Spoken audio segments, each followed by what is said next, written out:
Good afternoon, dear colleagues. My name is Svetlana Morozova. I'm an assistant of the St. Petersburg State University, the Department of the Political Science. First of all, I would like to thank the organizers of this conference for the opportunity to be a part of this research conference, this research community. And today I will present this Alexander Kurочkin research. In 1 second, I will open the presentation and I will continue my speech.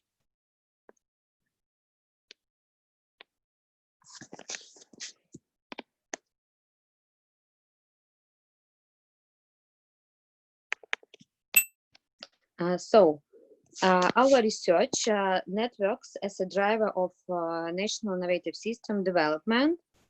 We focuses on the impact of networking on the effectiveness of state innovative development. At the moment, traditional relation forms in state innovation policy are being supplemented by network structures based on interregional and international scientific cooperation. You can see on the slide the definition of the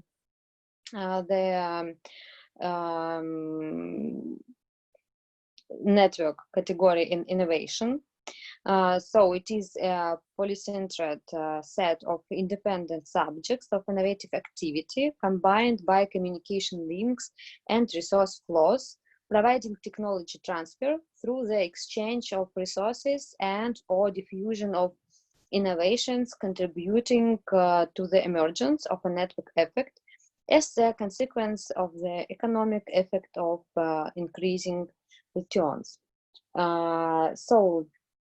This definition we find in the scientific work of Zaraychenko, and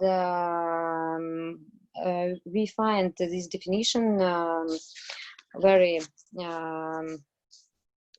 suitable, yes, for our research paper. The main goal of this research is to identify and analyze the positive impact of networking on the effectiveness of innovative development and new risks which will emerge in this process. What about theoretical frameworks of our scientific paper? We have analyzed a network model of innovation policy. During the first 2/3 of the 20th century,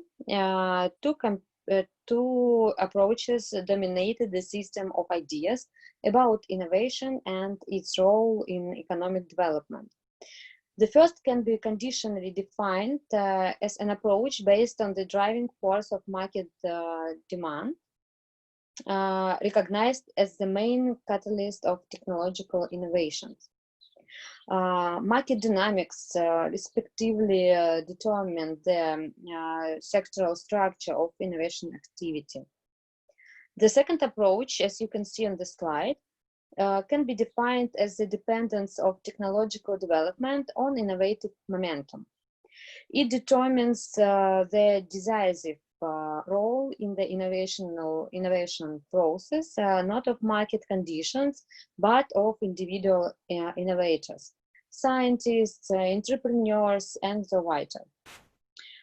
By the 1980s, the economic theory of innovation and the sociology of management had a strong idea that neither the first model nor the second already corresponded to the realities of innovative development at the end of the 20th century and were not able to adequately reflect their modern innovation process. This revealed the need to develop a new model of innovative development. And modern innovation policy is a synthesis of scientific, economic, industrial, and partly regional policy of the state aimed at the formation and maintenance of an adequate institutional environment, as well as resource support for the process of creating and introducing innovations. We find the network model as the most appropriate model for the development and implementation of an innovation policy. It is also necessary to take into account the relationship of effective innovation policy with the innovative potential of the public administration system, which is determined primarily by the willingness and ability of the state apparatus to update the forms and contents of its own activities, the openness and flexibility of its structure, as well as the focus and dynamics of administrative reforms.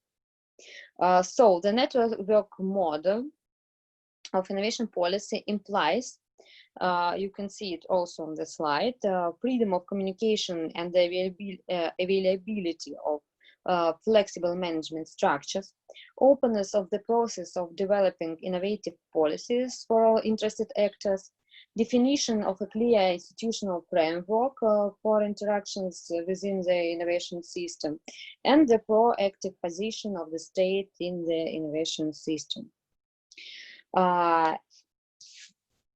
The second part of our research concerns international experience of innovative development. And in this one, the key role is played by intermediary structures that ensure in-sectoral innovational cooperation. This is so-called open innovation accelerators, organizations of the innovation process engaged in the search of knowledge centers, establishing stable links between unrelated or loosely connected knowledge centers, as well as providing strategic planning for innovative development. Examples of successful innovative platforms to date have accumulated quite a few. In the United States, their creation was enshrined in Barack Obama's Innovative Development Program, introduced in 2011, and became the core of state innovation policy. The international platform of the Massachusetts Institute of Technology is here of the greatest interest. It combines the efforts of researchers and entrepreneurs from the USA, Honduras, Nicaragua, Peru, India, Pakistan, and others. The platform provides an accelerated product development process in the context of broad cross-border cooperation. The development of technology platforms at the supranational level is carried out by the European Union. The main center producing them is the European Institute of Innovation and Technology, created in 2010. This institute developed the concept of knowledge and innovation communities, which expands the functionality of technological platforms, introducing a significant social component into them and providing interaction of a wider cycle of actors than research centers and entrepreneurs.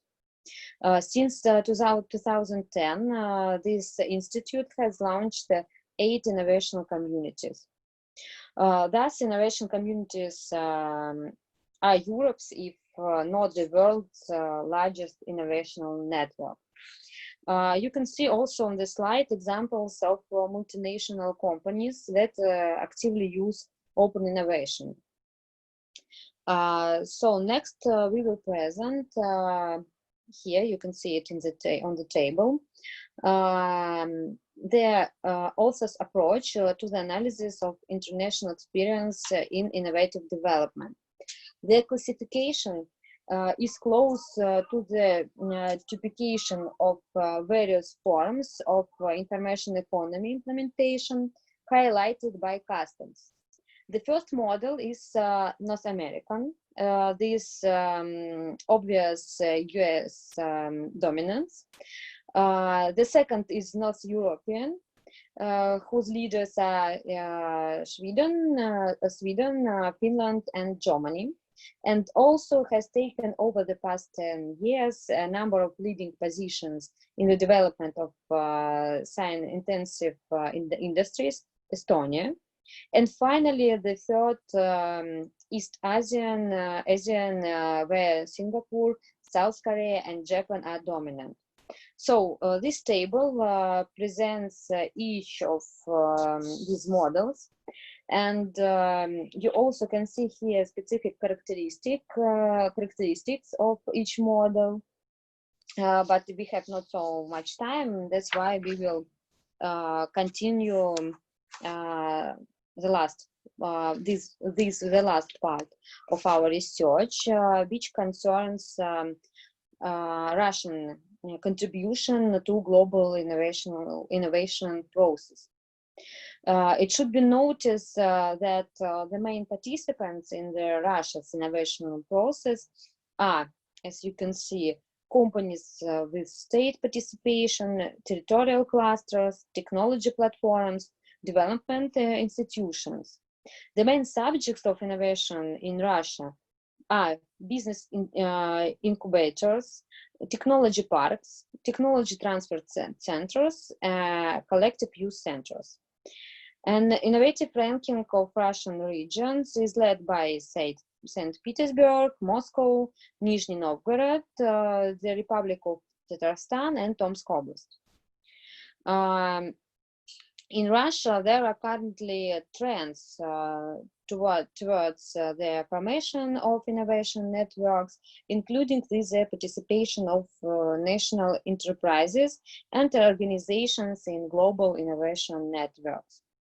For example, since 2008, the Union of Innovation and Technology Centers of Russia has been implementing the Gate to Russian Innovation Networks project, a national and international scale project for Russia's participation in the Enterprise Europe network. The overall goal of this project is to promote the development of scientific, technological, and business cooperation between small and medium enterprises and scientific organizations of Russia and the European Union to increase their competitiveness. Another example is the Russian Technology Transfer Network, established in 2002. Now it units more than 50 innovation centers from 40 regions of Russia and the Commonwealth of Independent States countries, which are specialists in technology transfer.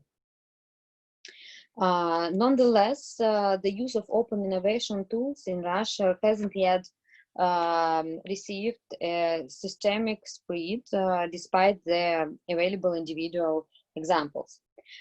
Perhaps this is due to lack of knowledge by the company management of the existing tools for open innovation, insufficient motivation of their use, as well as a lack of high quality services of innovative intermediaries in the Russian market.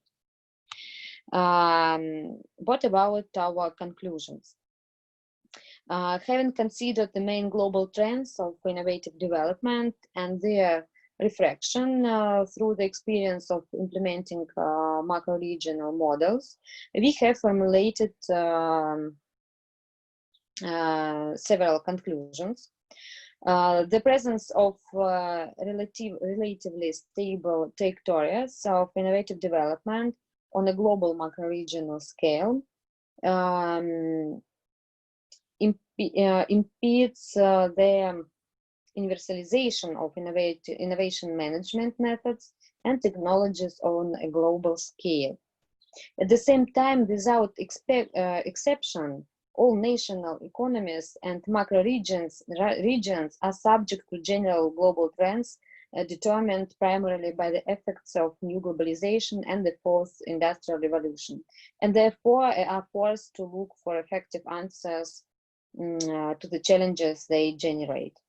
The second conclusion concerns substantial and widespread growth in the importance of the state as a key actor in innovative development, provided that its role and place in this process is significantly transformed. We are talking about updating the coordination function and the need to develop the dynamic capabilities of the public administration system while maintaining the role of the main investors in the innovative development of the economy.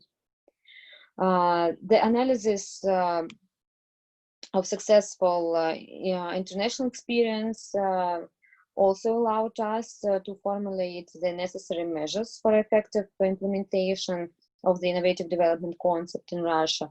You can see these measures also on the slide. The main idea is that they should involve, first of all, network interaction, international cooperation, and open innovation.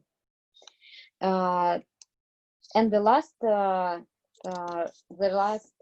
result of our research and the last conclusion, perhaps, is that the most important role in the implementation of these measures is assigned to the state. And we list the key functions that the state should perform in the framework of the innovation and policy coordination. You can see these functions also on the slide. First of all, institutional and organizational support of the representative cooperation process of various fields involved in the innovation process. Of course, it's creation of the necessary technological infrastructure at the state level and the alignment of technological conditions for innovation at the level of individual regions and municipalities. The third function is the formation of virtual systems for exchange of best practices of the organization and innovation process regulation, the creation of open databases of innovations, as well as the promotion of business participation in the work of such systems. And the last function concerns the development of an educational policy, firstly, corresponding the goals and objectives of innovative development, and secondly, aimed at solving the problem of overcoming cognitive mismatch during the production of new knowledge. So this is the whole, and thank you for your attention. If you have any question, we will be glad to answer them.